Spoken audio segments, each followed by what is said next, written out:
Trajano tem uma visão muito original sobre o choro de Neymar. Então eu começo lhe perguntando, Zé, se você acreditou no choro ou não acreditou. E a sua interpretação de que este choro vai valer muito para o Neymar? Por favor, você falou disso no posse de bola.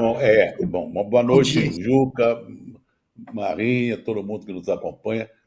Eu já me manifestei logo na hora e falei que foi a cena patética, que o choro comovente, né, entre aspas, do Neymar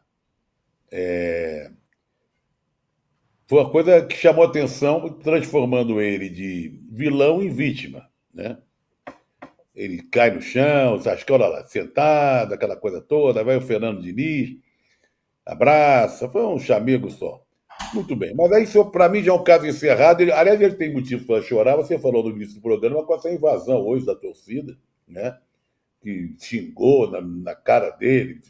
Se não deram tapa na cara, mas falaram que os jogadores mereciam apanhar, ele no meio. Ou seja, aí sim talvez ele tivesse motivo para chorar, e seria um choro até justo, né? Com essa ameaça dos jogadores e tal. Mas a minha visão que você quer ouvir, que eu me manifestei, é o seguinte: o fato do Neymar ter manifestado. Muita gente foi a favor do choro, muita gente acreditou no choro do Neymar, muita gente se comoveu com o choro do Neymar. E que mostrou um. Quem se comoveu acha que ele mostrou uma certa fragilidade, mas ele precisa de apoio, ele está sozinho com esse time que não vai para frente. Então, a minha tese é o seguinte: será convocado, está na lista dos 50, saiu uma lista de 50, porque a seleção, a CBF, tem que informar o clube com antecedência dessa lista de 50, para saber que os jogadores estão envolvidos. Depois de 50 viram 23. A gente não sabe quais desses 50 virarão 23, mas certamente, na minha opinião, o Neymar vai estar. Porque seria uma maneira de protegê-lo.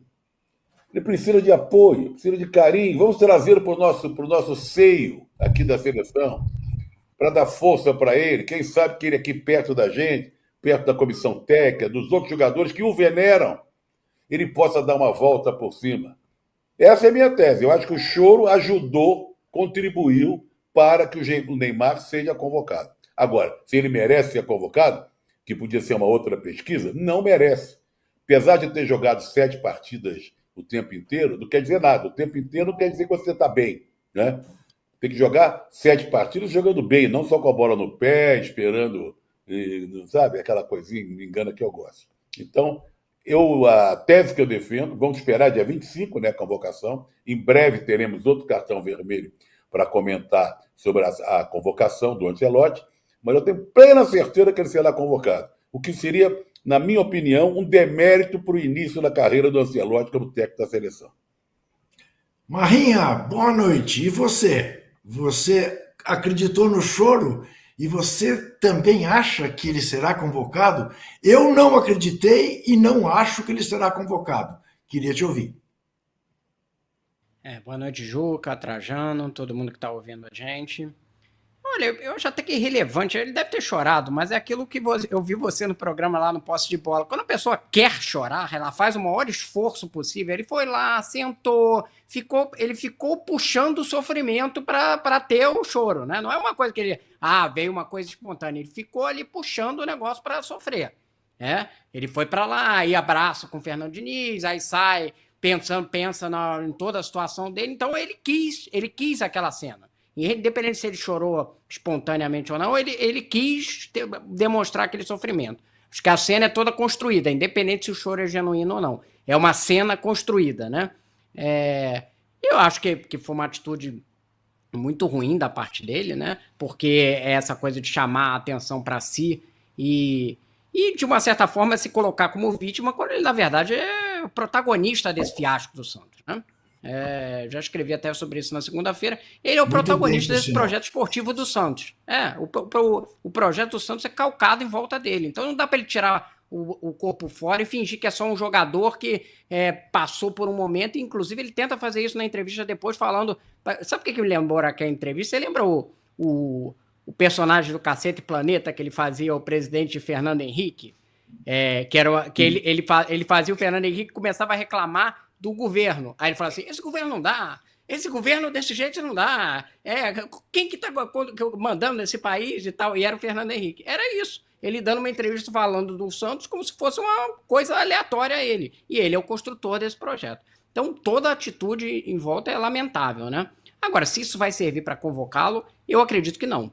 Pelo menos as primeiras demonstrações do Ancelotti são de que ele quer fazer um trabalho para o Brasil tentar ser campeão, né? E que para isso ele vai se utilizar dos melhores talentos possíveis atualmente. E o Neymar não está entre os maiores talentos possíveis atualmente. Maior desempenho, né, de futebol. Maior talento ele até tem, mas ele não consegue exercer o talento dele todo porque ele fisicamente tem muitos problemas, porque ele teve todas as questões de carreira que a gente já sabe. Então, ele não é mais o jogador que é, e eu acho que nem faz mais sentido ficar apostando uma Copa em torno dele. Se chegar mais na frente, daqui a uns meses, ele estiver jogando uma bola que justifica ele estar no grupo dos 22, perfeito, vai lá e convoca ele como qualquer outro. Agora, convocar para recuperar ele, para trazer um projeto em volta dele, a gente já viu que isso não dava certo, não deu certo aqui. Foi tentado com todos os outros técnicos e sempre deu errado. Então, acho que está na hora da seleção brasileira buscar outro caminho. José Trajano, Campeonato Brasileiro masculino. De novo, a briga vai se resumir a Flamengo e Palmeiras? Botafogo e Cruzeiro meio que já não estão assim tão próximos dessa briga? Agora, Juca, posso fazer uma pergunta para vocês dois aqui ainda sobre o Neymar? O que aconteceu hoje na invasão do CT do Santos, vocês acham que afeta a continuidade dele futura? Porque a cara dele não era de uma cara muito boa ali, vendo um sujeito com uma atitude muito pior do que a goleada do Santos, esse sujeito aí falando que poderia dar tapa na cara de jogador. Né? Eu nem sei se esse tema estava mais para frente, Juca, desculpa se eu estou atropelando aqui. Mas tudo bem, podemos tratar agora. Eu acho o seguinte, que ele não contava com isso. E, na verdade, até agora, por mais críticas que houvesse ao desempenho do Santos por parte da torcida, ele era preservado. E hoje ele não foi, né, Zé? Hoje ele não foi preservado. Ele estava ali na linha de frente e puseram ele no pacote. Essa é a novidade. Não o preservaram. Você concorda? Eu tenho dúvidas. É claro que a gente vai exercer imaginar o que aconteceu, podia ter acontecido, é complicado. Mas vamos dizer o seguinte: o Neymar estava ali na frente, não estava? Do sujeito que chegou, que fez o discurso e tal. Se não tem o Neymar ali, ele não plantava a mão em algum jogador, como ele falou que gostaria de plantar? Ou a presença do Neymar impediu a torcida de plantar a mão em alguns jogadores? Eu acho que pode ter tido esse efeito, sim. Eu acho que pode ter tido esse efeito, Trajano. E aí foi positivo, né? A presença dele aí nesse sentido, né? Porque seria totalmente bizarro se algum torcedor batesse num jogador do Santos ali. Algum respeito, né? Por mais que ele tenha sido criticado, ele foi criticado, você não pode chorar porque é nosso capitão, se você chorar, os outros vão chorar. Foi uma crítica, mas uma crítica muito mais leve do que o Guilherme, por exemplo, que estava ali atrás e que estava sendo completamente esculhambado, que é um absurdo o empregador permitir que o empregado dele sofra esse tipo de coisa. Que entre no ambiente de trabalho e ele seja achincalhado por torcedores desse jeito, né? Sem dúvida nenhuma. Volto à minha pergunta a José Trajano. É Flamengo e Palmeiras?